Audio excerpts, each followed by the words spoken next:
listen to your real estate agent as long as your real estate agent knows what they're talking about. Real Estate Radio Boston with financial expert Rick Shear of MSA Mortgage. The premise of starting the show was to be Mythbusters and sort of take out some of the fallacies out of the process. And legal professional Ali Alavi of Alavi Braza PC. It's a transaction for us, but it's someone's home for them. It's someone that has saved up all of their money, who has been renting for so long. It's the American dream. It's all of that. The show that brings you the most up-to-date news in the housing market, week after week. Is you can essentially tighten the timelines so that in the eyes of a seller, it's going to look as though it's cash. What I miss in Heights, I make up in person. Why aren't you talking to me today? Yeah, you just get me fired up. I do. I want to get you fired up. Good thing my wife doesn't listen to the show or she'll have a conversation with Don't be jealous. Don't be a hater. There's no need to be a hater. Here are your hosts, Rick Shear and Ali Alavi.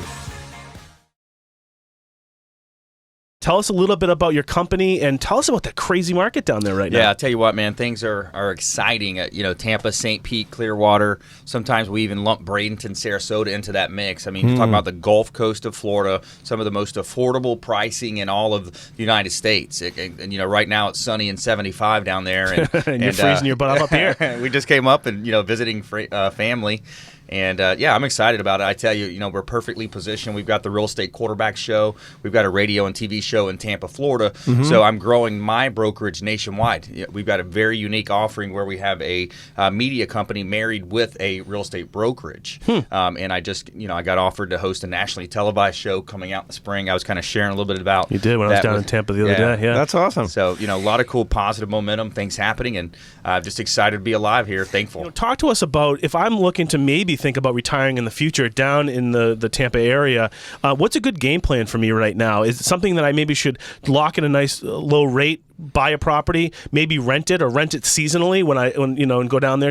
Give us, we only got about a minute and a half left, but give us some idea on someone thinking about retiring at some point down there. Is it a good time to buy right now? Right now is the time. I would not wait. I would take action. And yes, you can, a lot of these properties, you can rent them out monthly, seasonally, take advantage of it when you want to take advantage of it and be down there with your friends and family. But yeah, definitely build up a legacy, build up some wealth and a secondary vehicle in addition to what you're already doing. And I'd love to be, the guy that helps you with that. RealEstateRadioTampa.com is my website. Great. You can, Rick and Ali, I'm sure will link me on their site as well. Oh, absolutely. I mean, for Rick and I mean, or anybody in our position here in this jurisdiction, it's going to be really difficult for us to be able to orchestrate by going back and forth.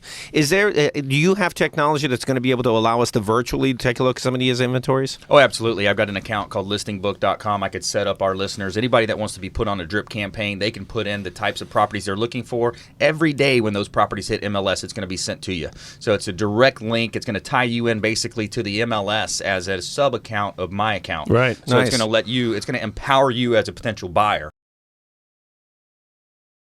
SWAT, what does it stand for? What's your company all about? How long have you been doing this? Where do you service? I have so many questions. So many questions. Let me run through it for you. Thank you. So Soil, Water, and Air Technologies, Wonderful. SWAT Environmental.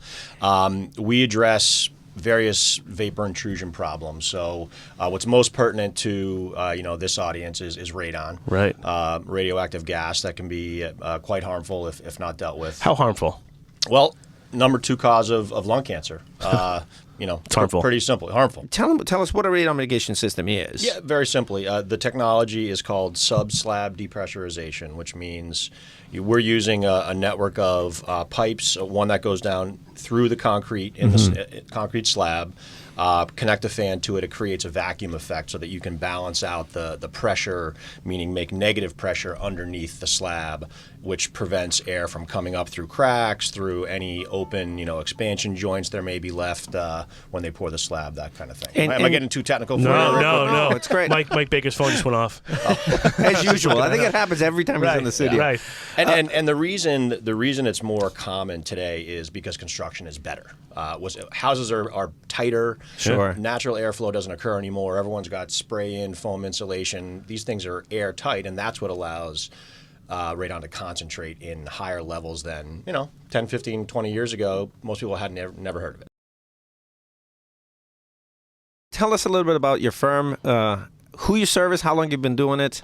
So we're a general estate planning practice firm. We focus on estate planning, helping individuals, families, elders plan for the risk of life. So becoming disabled, protecting assets, health issues, and planning for incapacity. I've had a lot of clients who have called me to say, "Hey, I want to deed my property over to my family or my kids, so it doesn't end up in trust and estate issues further on down the road." And that's sort of been the logic of recent.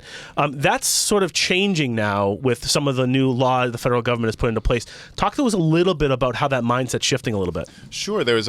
Since about 2000, there's been a real shift in the ability to pass a substantial amount of money tax-free, particularly on the federal level. And one of the benefits typically with those higher exemption amounts is when you die, you get what's referred to as an adjusted basis on your property. So any capital gains tax based on the appreciation is basically washed away if you have that asset in your name when you die. But going back to those massive percentage of people that don't even have an estate plan, how would they go about preparing themselves to have an effective estate plan? I guess that we usually talk about people procrastinating and not doing anything, but here actually procrastination probably has worked. Sure, exactly. Right, with the deeding of the property, correct. Well, with waiting to not do anything. Right, exactly. So I think you mentioned you had a client that was wondering what I should give my property away right now. Exactly. And if you bought it a year ago and it hasn't appreciated, maybe you do give it away. Tell us a little bit about your company. Where do you guys service? How long have you been doing this? Sure. So we're headquartered out of Canton, Massachusetts. I have 9 wonderful individuals that work in my office. Excellent. We cover New Hampshire, Massachusetts, Rhode Island, and we do about 13 appraisals a day. We're pretty busy right now. What are you seeing as a consensus about value right now? Are you seeing it? Because you get to see the purchase and sale agreement, so you know what the person's buying the property for. Are you seeing a lot of misses? Are you seeing really the market catch up? I agree with you. There's a lot of very hot markets. South Boston. Right. I take that in consideration. Charlestown. Jamaica Plain. I used to live there. Charlestown. There's areas where there's a lot of activity, multiple offers. I think we look at that. We take that into consideration. And then you have other areas where you have a little bit more flexibility. Parts of Rhode Island, you might have a little bit more time, or you might not have that demand as much as strong. But then there's parts like Newport. You can see that as well. And are you seeing a lot of appraisals come in, like where the client has to maybe come up with a little additional money because it's not really worth today what they're buying it for? I think, with the change in education with real estate agents, and I've been an agent before myself and licensed, you see a lot better quality BPOs. So I don't see a lot of misses per se, because I think they're really educating their homeowner. And homeowners have access to data. You have Redfin. You have all these amazing things out there, so they can see that comp out there, and they know. I'd love you to tell us a little bit about what you're using in the field to make sure your appraisals are spot on. Well, the great thing about apps, when I cringed with all these new things, text messages and everything, is now we have apps that help us on the iPad to actually start an appraisal. So I start majority of my appraisals on the iPad, and I can do sketch, I can take photos, I can do basic information on the property, and that saves me probably 30 to 40 minutes on the back end when I go home. Wow. And I think you're more accurate because you're getting it from the field, you're not transposing it again, so you cut out a lot of the inaccuracies.